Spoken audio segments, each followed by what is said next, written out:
Hi guys! Welcome to my channel.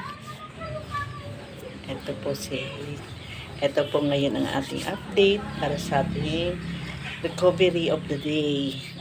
Ito po, share ko lang kung paano ako mag-exercise ng aking mga kamay. From the start na-stroke ako, ganito po yung ginawa ko kasi nung 1 month pa lang po ako, hindi ko po ito maigalaw. So, ang unang ginagawa ko na exercise ay yung paghipo ko sa ilong, ganito.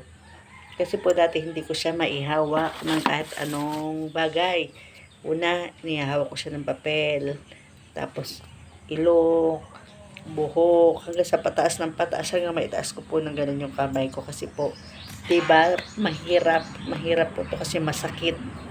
Kaya, yan po yung una kong ginawa na sa aking pag-recover ng aking mga kamay. Ganyan, hinihipo-hipo ko po yung ilong ko, tapos yung buhok ko, tenga, ganun. Yan, tapos hanggang sa matatas sa po ako sa pader, hawak ako na ganun, unti-unti ko siyang itataas na ganun. Yun po yung mga ginagawa kong una sa aking mga kamay. Kung hindi pa siya gaanong functional. Tapos, pag alam ko pong namamanhid, nihilot-hilot ko siya na ganun.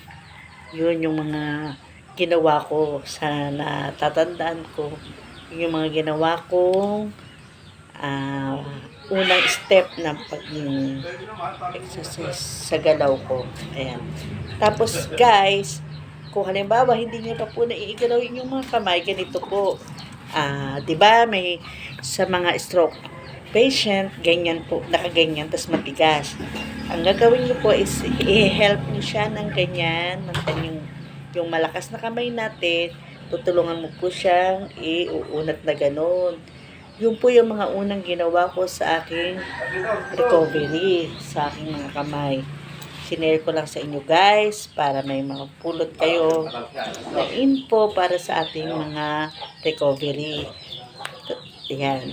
Tapos, isa pa po sa ginawa ko rin sa aking mga kamay is yung pag ganito, yan. Yan, ganyan.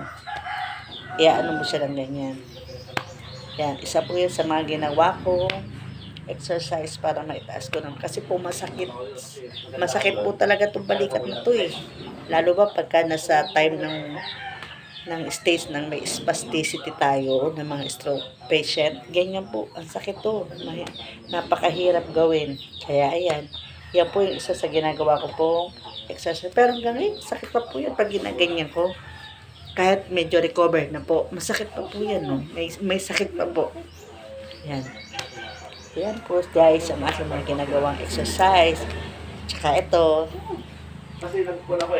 Kasi tapos na po ako mag-exercise sa labas. Kaya ito, pag nandito ako sa loob ng bahay, ganyan lang po yung ginagawa ko. Nanggalaw-galaw ko siya. Lahat ng mga pwede kong gawin para makatulong sa aking recovery.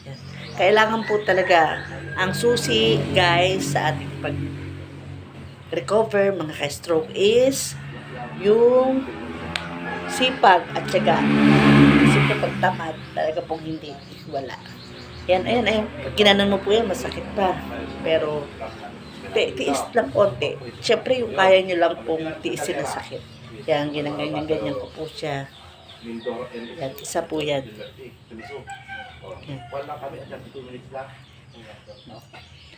Yan guys, yan po yung mga ginagawa kong exercise na sa aking mga kamay nung unang buwan ng pagkaka-stroke ko. Yan. Hindi po ako nakapag-therapy kasi po wala akong budget para therapy. Kaya self-therapy lang po yung ginawa. Ganyan ko lang po guys. Yan. Yan. Samahan nyo na rin siyempre ng dasal para tayo ay madaling makarecover. Ayan guys. Magluluto muna si ka-stroke. At update ko po kayo sa aking mga next videos. Bye-bye and God bless. Mga ka-stroke, bye-bye.